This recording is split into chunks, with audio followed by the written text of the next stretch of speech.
एक नगर में प्रतिष्ठित व्यापारी रहते थे, जिन्हें बहुत समय बाद एक पुत्र की प्राप्ति हुई। उसका नाम चंद्रकांत रखा गया। चंद्रकांत घर में सभी का दुलारा था। अति कठिनाई एवं लंबे समय इंतजार के बाद संतान का सुख मिलने पर घर के सभी व्यक्ति के मन में व्यापारी के पुत्र चंद्रकांत के प्रति विशेष लाड़ प्यार था, जिसने चंद्रकांत को बहुत बिगाड़ दिया था। घर में किसी भी चीज़ का अभाव नहीं था। चंद्रकांत की मांग से पहले ही उसकी सभी इच्छाएं पूरी कर दी जाती थी। शायद इसी के कारण चंद्रकांत को ना सुनने की आदत नहीं थी और ना ही मेहनत के महत्व का आभास था। चंद्रकांत ने जीवन में कभी अभाव नहीं देखा था, इसलिए उसका नज़रिया जीवन के प्रति बहुत अलग था।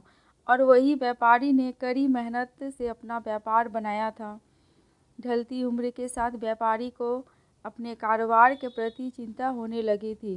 व्यापारी को चंद्रकांत के व्यवहार से प्रत्यक्ष था कि उसके पुत्र को मेहनत के फल का महत्व नहीं पता।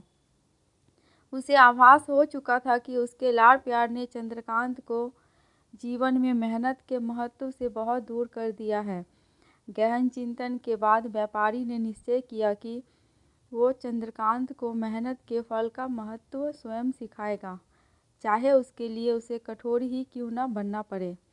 व्यापारी ने चंद्रकांत को अपने पास बुलाया और बहुत ही तीखे स्वर में उससे बात की। उसने कहा कि तुम्हारा मेरे परिवार में कोई अस्तित्व नहीं है, तुमने मेरे कारोबार में कोई योगदान नहीं दिया, और इसलिए मैं चाहता हूँ कि तुम अपनी मेहनत से धन कमाओ, तभी तुम्हें तुम्हारे धन के मुताबिक 2 वक्त का खाना दिया जाएगा।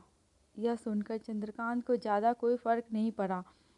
उसने उसे क्षण भर का गुस्सा समझ लिया, लेकिन व्यापारी ने भी ठान रखी थी। उसने घर के सभी सदस्यों को आदेश दिया कि कोई चंद्रकांत की मदद नहीं करेगा और ना ही उसे बिना धन के भोजन दिया जाएगा। चंद्रकांत से सभी बहुत प्यार करते थे, जिसका उसने बहुत फ़ायदा उठाया। वो रोज़ किसी न किसी के पास जाकर धन मांग लाता और अपने पिता को दे देता, और व्यापारी उसे उन पैसों को कुएं में फेंकने का बोलता, जिसे चंद्रकांत बिना किसी अड़चन के फेंक आता और उसे रोज़ भोजन मिल जाता। ऐसा कई दिनों तक चलता रहा, लेकिन अब घर के लोगों को रोज़ रोज़ धन देना भारी पड़ने लगा। सभी उससे अपनी कन्नी काटने लगे, जिस कारण चंद्रकांत को मिलने वाला धन कम होने लगा और उस धन के हिसाब से उसका भोजन भी कम होने लगा। एक दिन चंद्रकांत को किसी ने धन नहीं दिया और उसे अपने भूख को शांत करने के लिए गांव में जाकर कार्य करना पड़ा। उस दिन वो बहुत देर से थका हारा व्यापारी के पास पहुंचा और धन देकर भोजन मांगा।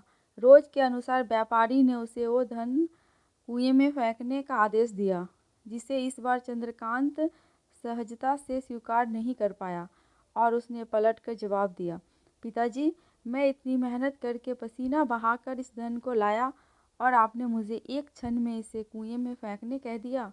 यह सुनकर व्यापारी समझ गया कि आज चंद्रकांत को मेहनत के फल का महत्व समझ आ गया है।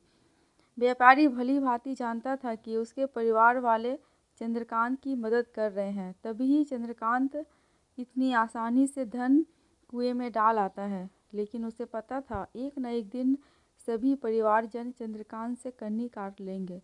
उस दिन चंद्रकांत के पास कोई विकल्प शेष नहीं होगा। व्यापारी ने चंद्रकांत को गले लगा लिया और अपना सारा कारोबार उसे सौंप दिया। फ्रेंड्स, हमें इस कहानी से यही सीख मिलती है कि आज के समय में उच्च वर्ग के परिवारों की संतानों को मेहनत के फल का महत्व पता नहीं होता, और ऐसे में यह दायित्व उनके माता पिता का होता है कि वो अपने बच्चों को जीवन की वास्तविकता से अवगत कराएं। लक्ष्मी उसी घर में आती है जहाँ उसका सम्मान होता है।